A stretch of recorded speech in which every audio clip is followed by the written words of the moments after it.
Hello and welcome to Wisdom Trek. This is Guthrie Chamberlain, and I am your guide to wisdom and creating a living legacy. Thank you for joining our 7-day-a-week, 7 Minutes of Wisdom podcast. This is day 66 of our trek, and we will spend another day considering the obstacles and self-limiting beliefs that we face each day.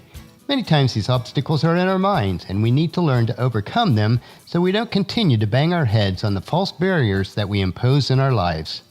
Let us not be like the fleas that are so easily trained to limit themselves. We certainly are smarter than fleas, so let's break free of our self-imposed limitations and jump to new heights in our lives. We are recording our podcast from our studios at the Big House in Marietta, Ohio. The preparations continue for our family gathering this weekend as we clean inside and out. Our contractor, who is helping with some of the renovations at the Big House, is also in this week, finishing up some of the trim work in a couple of the rooms.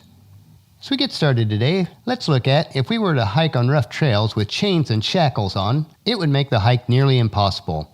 At best, the progress that we would make would be very slow, and the danger of harm would be greatly increased. In the same way, if we allow the chains and shackles of our past to hold us back in our trek of life, any progress that we will make would be significantly limited. Let's begin today to make some good progress as we have removed the chains and shackles from yesterday. But as we do, we come around a sharp curve on the trail and discover a boulder has rolled into the path last night and has completely blocked the trail before us. Since the path is so narrow at this point, how will we ever continue? The boulder is too large to climb over, and we can't go around without falling off the cliff. Is it time to give up? We know that the path is now blocked forever, so we turn back. For most people in life, once we run into this type of roadblock, we never try again. We become fleas with our limiting beliefs that once we run into a block, we can never get through it, so we adjust our expectations to a lower level. Let's take a look at how this type of thinking can really stifle our potential in life.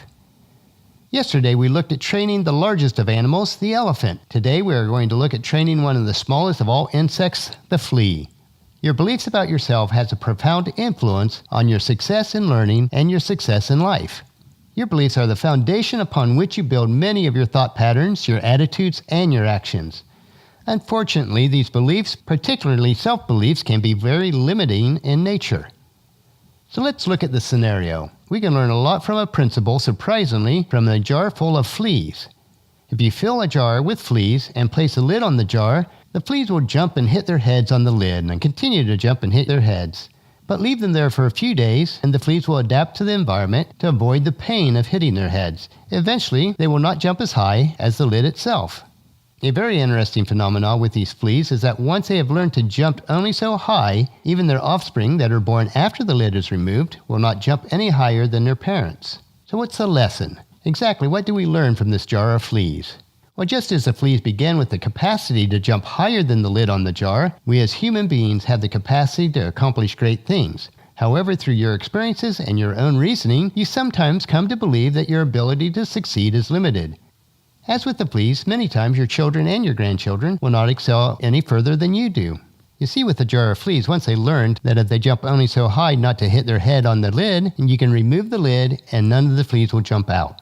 Paul and I have had the opportunity to work with many business clients over the years, as well as with family and friends. We have observed in many cases that these individuals and businesses were held back by their self-limiting beliefs. We call it the self-fulfilling prophecy syndrome. Through limited beliefs and fears, what is believed is what comes true. These beliefs about themselves and the capacity to succeed limit themselves in their lives. The belief may have begun based on some sort of experience, like past failures. But a temporary setback, even if it's dramatic, should never be interpreted as a long-term ultimatum. And what is the outcome? How can we move beyond the limitations that we place on ourselves? The following suggestions will help you to begin to shape positive and self-affirming beliefs, and will help you to begin to move forward in your learning and in your lives more effectively. Number 1, flood your life with new, empowering knowledge. Placing new beliefs in your mind can help empower you and give you a new perspective. I have found that the motivators like Zig Ziglar, Jim Rohn, Earl Nightingale, and Brian Tracy have helped me to see the world from a new and empowered perspective. Read their books and listen to their audiocast. I also recommend reading the Bible, with special emphasis on the books of Proverbs and Psalms. I have gained deep personal beliefs about my own self-worth, and these beliefs have given me the foundation of confidence in myself and in others.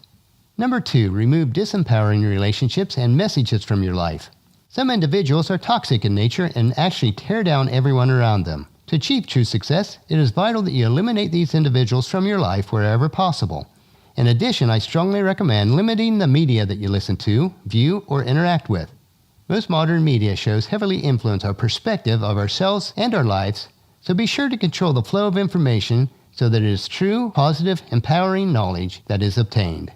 Number 3, set goals. Plan out what you would like to accomplish in your education and your life, and then identify what exactly must be accomplished to reach each of these goals. When I plan out exactly what I must do to succeed, I realize that the few steps are actually doable, and I often begin to move towards the goals that I've established. Number 4, do something that is difficult. Force yourself outside your comfort zone. None of us like to do that, but it's very important. Accomplishing a difficult task can help to build confidence in your abilities and give you the skills and tenacity required to do something that is even harder. Success breeds success, so set out to do something difficult and worthwhile. And number 5, recognize setbacks as temporary. There is no failure, only feedback. There are no mistakes, just lessons learned. Viewing your shortcomings in this manner enables you to learn from your experiences as you move forward toward personal success. And don't allow fear to hold you back. As the Apostle Paul wrote to his student Timothy in 2 Timothy 1:7, "For God has not given us a spirit of fear and timidity, but of power, love, and self-discipline." I believe in the power of the individual to achieve great success, and as I work to improve and heighten my self-belief, I believe that I am blessed with opportunities to move forward in exciting new ways. And I'll close with this powerful quote from Les Brown. If you put yourself in a position where you have to stretch outside your comfort zone, then you are forced to expand your own consciousness. Well, that'll finish our podcast for today. If you've missed any of the previous podcasts, please check out Wisdom Trek at iTunes, Stitcher, SoundCloud, or on wisdom-trek.com. And tomorrow we will look at creating results in our lives based on getting rid of these self-limiting beliefs. So please join us at our camp tomorrow for another day of Wisdom Trek, creating a legacy. And if you enjoy these daily doses of wisdom, I encourage each of you to take the time to invest in yourself. First, invest your time in improving Wisdom Trek by leaving your name, email address, and comment on our website so that we can improve Wisdom Trek and provide you with the wisdom and insights that best fit your needs. Number 2, invest in yourself by listening to the 7 minutes of wisdom through Wisdom Trek each day. The easiest way to do this is by subscribing to iTunes and Stitcher so it's downloaded automatically. And number 3, invest in the lives of others by sharing with your families and friends, either in person or online, to join us on our Wisdom Trek each day. And if you haven't done so already, please leave a rating at iTunes or Stitcher so that our reach will become even greater to include more people. The journal for this podcast can be found at wisdom-trek.com, where we also have pictures, tweetable quotes, wisdom nuggets, and free resources. I thank you for allowing me to be your guide, your mentor, but most of all your friend, as I serve you through this Wisdom Trek podcast and journal each day. As we take this trek together, let us always live abundantly or fully, love unconditionally, listen intentionally, learn continuously, lend to others generously, lead with integrity, and leave a living legacy each day. This is Guthrie Chamberlain, reminding you to keep moving forward, enjoy your journey, and create a great day every day. See you tomorrow.